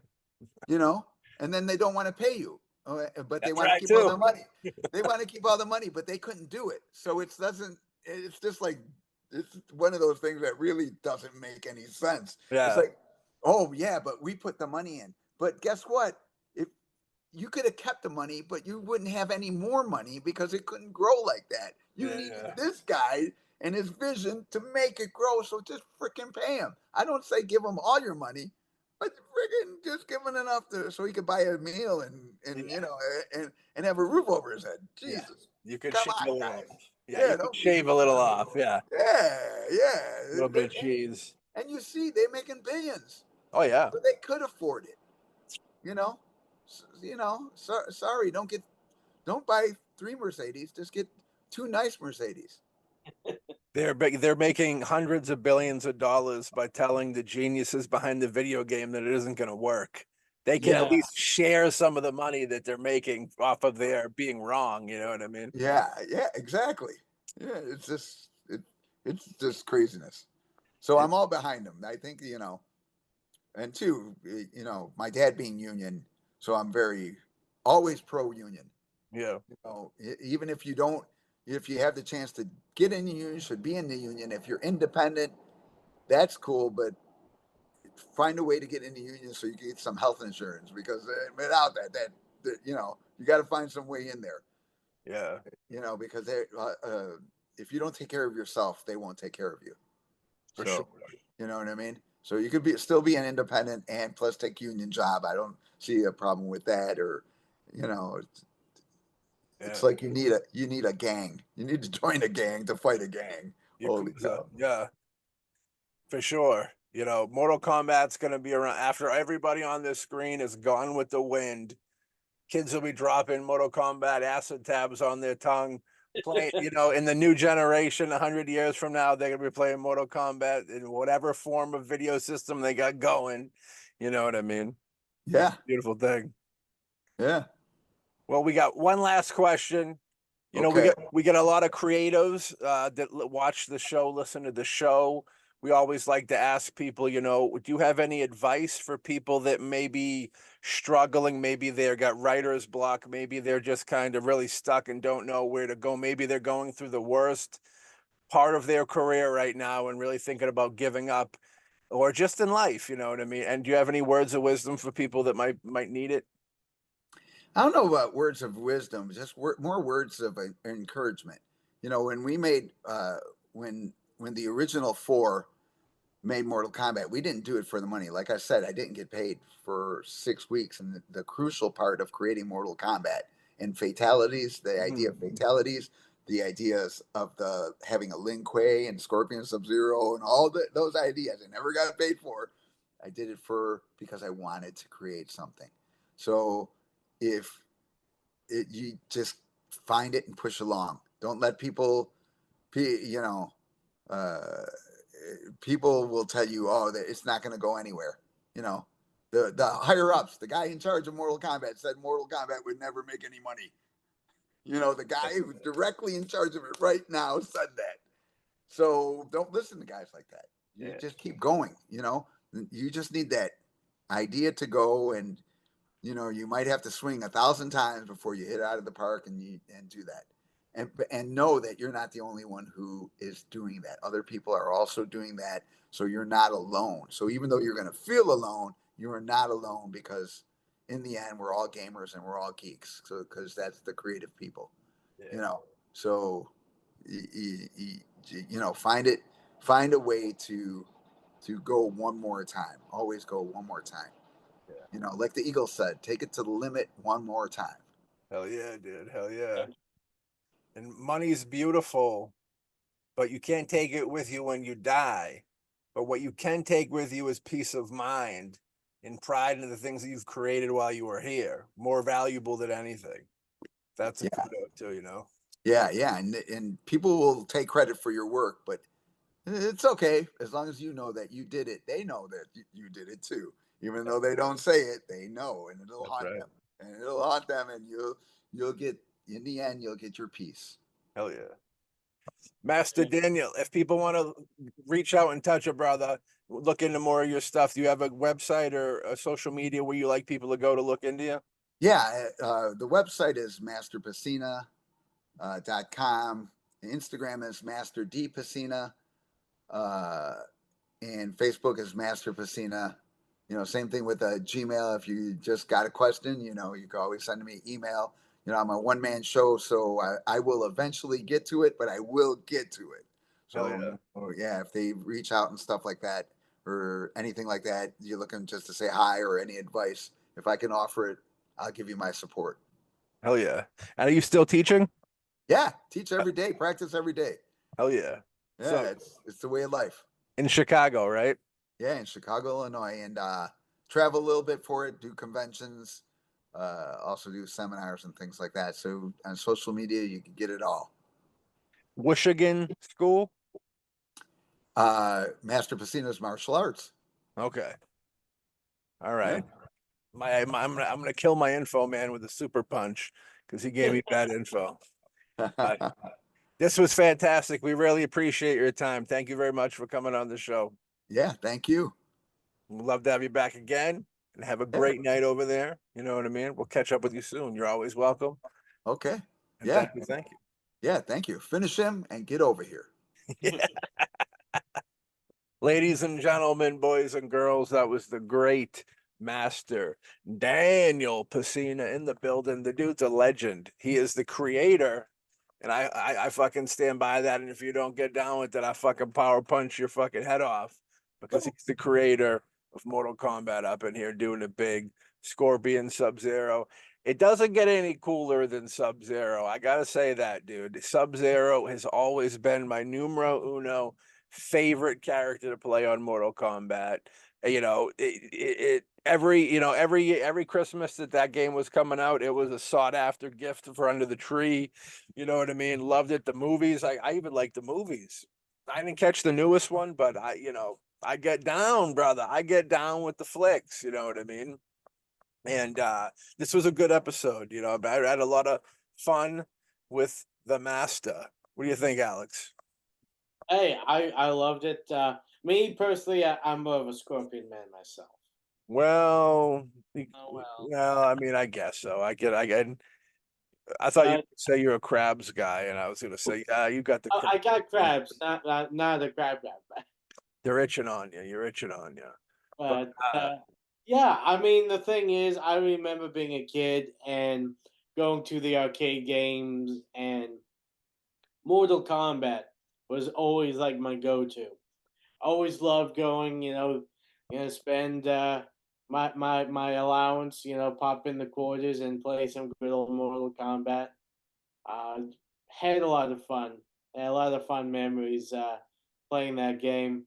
And it's again going with what he said, which is unfortunately true, is that you have these things like Mortal Kombat that you have people like him mm, who have an idea that has a group of people that are creative and they want to create something and they create this great game, this game that is still going strong now. That we got, you huge know, movies coming out, different editions of the game, action and figures, yeah, the whole deal. yeah, and then of course you have the boss, the person in charge, is like, you know what, I don't think this game will work. This isn't going to work. And then of course the game, becomes huge and he's making all the money and those who actually came up with it, the ones that he, told, nah, this game isn't going to work, they're the ones that usually, get shafted in the end. And that's the thing that always, just pisses me off because it's like if you didn't have the creative types coming up with these new original ideas, then you got nothing. You don't have anything to sell to make money. And now the worst thing is now a case which we were talking about, like the movies and all that, where they keep on pushing these things out and it's not Mortal Kombat. It's it has the name, but they're trying to push their own stamp on it, try to do something different with the original concept. And it's like the original concept worked, the fans loves the original concept. You don't toy with that. I mean, if all you care about is money, just do it. Okay, if you want to do something new and original, I can get behind it, but don't place someone else's name onto it. Do Mm, something different. Do something original. We need more original content. But when you have a thing like Mortal Kombat, you don't mess with it. You right. don't mess with it because the fans are the people you are trying to bring in to spend money, and the fans want Mortal Kombat. It's true, man. Whatever studios do it, video games do it, Brahimian video games do it, and it always blows my mind. It's like they'll spend $100 million on a film. They'll have somebody in there that I think they just lie and say they were fans of it when they were younger. I think because they want the property, they want a huge property with their name on it. I think that's why filmmakers and even gaming people will do that because they want the property over their name, but they go in and they want to change it. You know, two films that pop into my head is Adam Wingard doing Death Note, which I like Adam Wingard, but he kind of, I think his brother liked the property or something like that. It was some weird thing, and he made it. It wasn't true to the story. The fans shitted all over it. You got like they did that War of Worldcraft movie, that war, whatever they call the Warcraft, but it was World of Warcraft, dude. Yeah, Like the Warcraft movie. David Bowie's son, who changed his name but didn't change his phone number. So he calls up and he's like, "Yo, I'm David Bowie's son, but call me Duncan instead. Don't call me David Bowie's son, but I'm David Bowie's son. Give me all the hookups you'd give David Bowie's son, but just don't call me David Bowie's son." You know, like he did that Warcraft movie and changed shit around and people shitted all over it and hated it. I mean, I never liked it to begin with, so I didn't watch it. But it's just those pop into my head. Wingard pops into my head because I like the dude. He makes good films and I respect him for accomplishing what he has. But I remember hearing an interview with him where he was kind of like a fuck the fans type deal. And it was like, are you, excuse me? Like, I don't like that. The same thing, I'm all at being a director of independent, lower budgeted films. I'm often asked if you could do, if you could, wouldn't you love to get a superhero movie? Wouldn't you love to do like a Superman movie or a fucking whatever, a comic book movie? And like I can honestly say there's very few comic book, and I don't hate comic books, but there's very few comics that I followed and no backstories and stuff like that. And it's like I wouldn't want to do one because they're gonna give me like $200 million to make Fantastic Four. Don't know nothing about it. I'm gonna fail because I know nothing about it. Fans are gonna diarrhea shit all over it, and it's gonna be the end of my career because I'm gonna blow fucking $200 bucks. I'm gonna blow $200 million, and I'm not related to anybody in the Hollywood system. So when I make that mistake, I go hasta la vista, baby, to kick back to the Terminator stuff that Master Daniel was talking about earlier. But they're gonna be like, hasta la vista, baby. Bring David Bowie's son in here, but I like his dad's music. We'll let him direct this. He can do all the failures that he wants because we want him to give us fucking David Bowie's socks that he doesn't need anymore because he's in a coffin. You know what I mean? And he gets the green light for the next film. Meanwhile, someone who worked their way up doesn't have the connections. They just had a nice big hit, so they said, "Oh, that guy makes money in good films. Let's let him do whatever he wants to do." Or he wants to do fucking Batman. Okay, oh, it's a big franchise. You're going up against some heavyweight directors. You still want to do that? Oh yeah, because I'm fucking Joe Blow movie maker. I can do it too. But you know what? I thought, maybe Batman should be a turtle this time around. So let's try that out and see how that works. And it ain't gonna work because we already got Ninja Turtles. Shout out Kevin Eastman. And then it goes flopping around like a fish out of water. And unless you're David Bowie's son, you don't get the hookup again. Unless you're Duncan Bowie, you don't get the hookup again. So it's a very touchy thing. But yeah, whenever people take a franchise that's beloved, whether it's something I love or not, I still see the same thing on it. It's like, dude, throw somebody in that position that really love, like the Spider-Man movies when Sam Raimi reinvented the superhero film when he made the 2003, I think it was, Spider-Man with Tobey Maguire. that made me like superhero movies when I typically don't like superhero movies because I love Sam Raimi's style. And I know that the fans loved it too because he was true to the work. Sam Raimi, gigantic Spider-Man fan. Perfect person to do a movie. You know what I mean? Don't just, just some hot director that's smoking hot because he just did some like art house indie film that was made for $3 million and made $100 million. They probably don't need to do Superman. You know what I mean? Um, but if they're friends with Eli Roth, then I guess they can do a Spider-Man movie. I don't know. I don't know how that stuff works. Maybe give him a movie with Kevin Bacon about a cop car or something like that before you give him a Spider-Man movie. But I don't know, dude. It all depends on what you had in your oatmeal that morning. But yeah, so I'm kind of it always baffles me whenever they put somebody in there, but I do think they lie. I'll end it with that. I do think that it might be a studio heads issue, which it's interesting to see that the studio heads at video games are just as horrifying as studio heads at anywhere else. You know what I mean? They're all one and the same.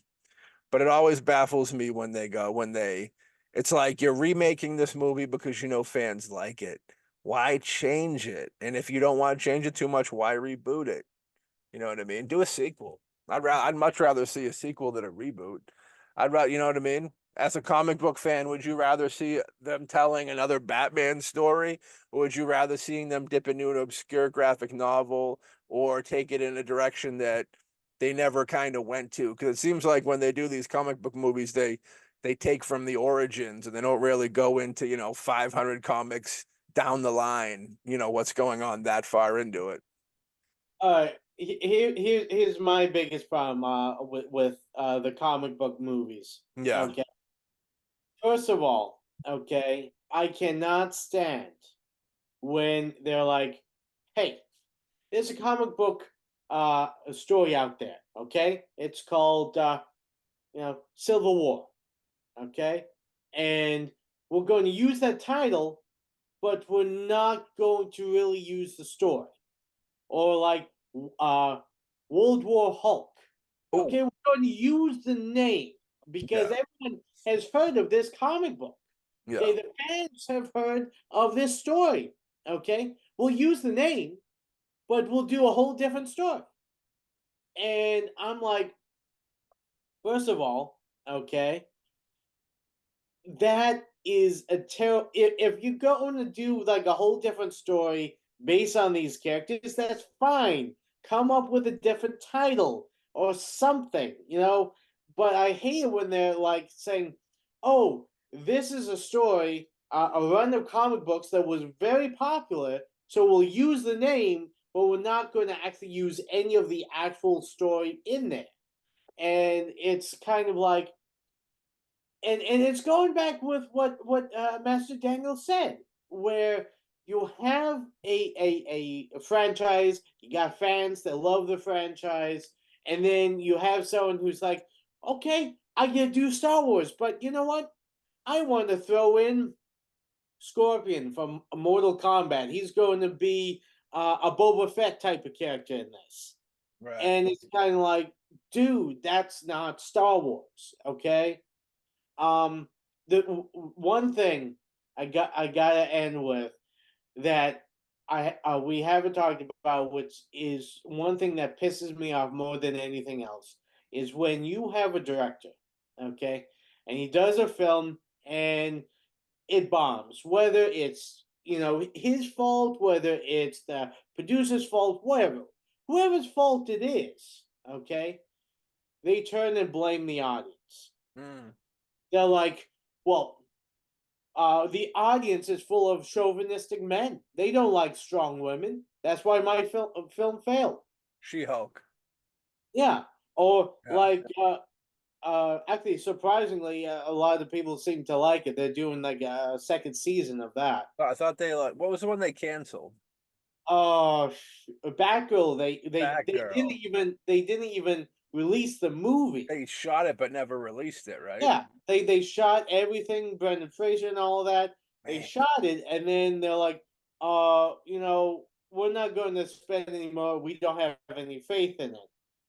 How much? Um, How big of a fuck up had to have had behind the scenes for them to shoot probably $100 million movie, if not more, and then shelf it after it's been shot, dude? My God, dude. I don't know. I mean, What but are I the mean, skeletons in those closets? That's what I'm curious yeah. of. Yeah. Like the guy who did, since you brought it up yourself, Oh yeah. the Fantastic Four most recent movie that they did. They're Yeah. going to be doing another one, but you had this guy who did it, and I think there were like five writers, including him, on the script. It was such a it. And He was a people rich kid filmmaker. give the Chris Evans, Jessica Alba, Fantastic Four movies crap, but they were lighthearted and they were still enjoyable. But this one that came out where it's a young Fantastic Four just did not have any of the heart, any of the soul, and it bombed drastically. And the first thing he did was he started blaming the audience that they didn't understand it, or they refused to go with it for some other unknown reason. And it's like, no matter what happens, you can't blame the audience if they don't want to go see your film. Okay? It just means that your film was either not good enough or it just missed the mark with the audience. It's not the audience's fault that they don't want to spend money on your film. That was the one, yeah. Let me see here. It's was it a 2017 one? Yeah, it has fuck Chris Evans was in the other one. Miles Teller. Yeah, dude. Yeah, Okay. Yeah, yeah, that dude, that filmmaker, he's one of my favorite filmmakers. Favorite types, the ones that can do no wrong no matter how bad they are because their yeah, families in Hollywood. Those are my faves, dude. yeah, Looking him up real quick. Josh Trank. Yeah, there he is. That dude's the worst. yeah. He kind of looks like a horror movie actually. Looking at his picture right now, he looks like fucking American Psycho. Uh Not as good looking though, of course. But what he did, Christian like, Bale, good looking. yeah, he did Chronicle, which I hate to say it, but a gentleman, another dude who did Chronicle, I believe, was Landis's kid. I think Landis's kid helped write on Chronicle. I could be wrong. And I tell you, dude, Landis's kid, I love Jonathan Landis. And if this ever makes its way to him, I got to apologize, brother, because Jonathan Landis is one of the greatest of his time. So many classic films, but his son is such a fuck up that it's like ridiculous. And I'm sure that he's probably said this himself because like he paved the fucking road in gold for him to have a career in Hollywood. And his kid was like, I gotta say speculation because I don't want to get sued, but there was a lot of allegations of him being very shitty to women. And you see an interview with the dude, and you wish that you could do the ghost dad, go through technology and strangle fucking people. That's how Landis's kid at Max Landish, dude. Outlandish, outlandish Landis, as I like to call him. But like, yeah, I think that this other kid, that Josh Trent kid or whatever his name was, who looks like fucking, he looks like he's like the stone thing in fucking Fantastic Four. He looks like he's half stone thing, half Patrick Bateman. I don't know what his problem is. He's like my boy Matthew Gregory from House of a Thousand Corpses and Big Fish, but not as handsome, if you know what I'm saying. But yeah, you know what I mean? We got to reel it back in. We're going heavy on a fucking guest episode. We usually don't do that, so I'll have to reel it back. But yeah, it's an unfortunate thing. Like that dude. Realistically, dude, if you're given fucking $100 million to make a movie and you start bashing it before it even hit theaters, which is what he did, yeah, Yeah, you probably shouldn't be given another film. You know what I mean? You should get a little slap on the wrist for that. I don't know what else he's done. Maybe he wasn't given another film. That could have been the last of him. I don't know. Yeah, I mean the thing is, plus also not even you got to know how bad your film is that you're bashing it before it's released. And definitely this is the deal. He did Capone, which he's doing The Rise of Theodore Roosevelt. That's the next thing he's doing right now. It's in development. In 2020, he did Capone with Tom Hardy, which the movie was actually pretty shitty. Tom Hardy was great in it as usual, but the movie was all over the place. Yeah, that's what I heard, that the movie wasn't good, but Tom Hardy did a good Capone. Yeah. But yeah, so that dude, he's working on something now, but his career definitely actually, well, yeah, it did slow down. Fantastic Four was 2015. Before that, he had 2012 with Chronicle, and then he had to wait till 2020 for Capone. And Capone, I feel, was a lower budget, even for Hollywood standards. I feel like it was a lower budgeted film, so he probably took that hit. Um, but I still stand by what I said.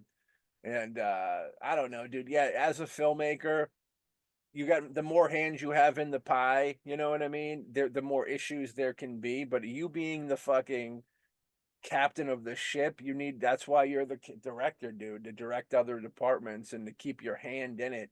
Maybe he thought that he could step away and do something else and not care when he's little too soon, you know?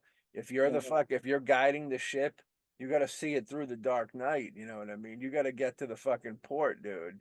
You can't just let whatever happen and then go blaming other people for it. No, dude, you are fucking the director. And the producers, they could do what they want to do, but the producers just want a better film to make money. Yeah. Creatively, the director creatively wants to tell a good story and do the deal. But yeah, I don't know. I don't want to get too fucking poisonous, too toxic on the guest episode. You gotta catch the audio episodes for that venom. But but yeah, dude, it's for sure. It's definitely a thing. You know what I mean? And do you have anything else you want to say? Oh no, again, nothing else to add. I enjoyed the interview. Master Daniel is really awesome guy, and found out a lot of interesting stuff that I didn't know before. I would do now that I know, now that I'm very friendly with the creator of Mortal Kombat, I would direct a Mortal Kombat film. So if anybody wants to see that happen, green lighted, and I will see that ship to the port. All right, I ain't gonna let it drift. We don't let it drift around here. You know what I mean? But Okay. definitely a fun episode, and it was a pleasure and an honor to have him on. Like I said in the beginning, the dude was a legendary part of our childhood, both of us. You know what I mean? I know Mortal Kombat was heavy in rotation on in the N6 and Nintendo, Super Nintendo. Dude, Super Nintendo, I have two. I literally have two Mortal Kombat games because I burnt one of them out. That's how much I played that shit. You know what I mean? And Mortal Kombat 2, legendary. Like I said, dude, they're up to like 7 or 10 now, and they're fucking. It's the property is gonna be around forever, man. Mortal Kombat is notorious with video games as Mario is. You know what I mean? It's Yeah. like right there. And it was an honor and a privilege to have Master Daniel on the show. We hope to have him back and have more people from that life on the show. And I was very, hearing about the kung fu stuff and the martial arts was very, dude. When he told the story about how his master was having like flashbacks, like war flashbacks. You hear about people having flashbacks when they have to kill in war and they regret it and stuff. That gave me goosebumps and fucking teary eyes, dude, when he said that. Cause like I felt that raw emotion, dude, of like I've never killed anybody, but I can somewhat relate to somebody who has and feels terrible about it. And in that dude's case, it was kill or be killed. There's people that go around killing for fun, for these fucked up people. You know what I mean? Or even like if you even in like a war, it's war. It was like it's war shit. You know what I mean? You do what you got to do to be able to go home at the end of the fucking thing, and it's always it bought that stuff always gets to me because a lot of people like in war They're joining up because they're trying to make the world a better place. They're trying to do their part for a better thing, and they find themselves in a situation where getting to that better place means doing bad things, unfortunately, sometimes. And these things are very hard to shake once you do them. And it's an ultimate sacrifice of almost sanity that people do when they have to go down that road, and my heart goes out to them, because once you're there on the spot, there's no maybe this is a bad idea, go back. It's like you're in it. It's reality. It's happening now. Do what you got to do. One of you aren't leaving, you know what I mean? And that's like, it's easy to say, yeah, dude, that's no problem. I can kill whatever. Dude, I play Mortal Kombat. I could fucking kill somebody, no problem. It's easy to say that. You know what I mean? It's easy to say I play Call of Duty. I could go shoot somebody in the fucking head. You know what I mean? But it's like, in real life, dude, it's a whole different world. You know what I mean? It ain't a video game. Life ain't a video game. Maybe that'll be the name of the episode. But with that being said, we hope you enjoyed this episode. And if you did, go enjoy more episodes. Always going to shout out to Patreon, BoomBastic Streaming. That's right, BoomBastic with 2 O's. Get yourself some cool perks and support your boys at the Boom. Everybody needs a little support. Ian us, man. So we'll gladly take it. Much love to my brother Alexander over there. And we'll catch y'all on the next episode of the BoomBastiCAST. Peace.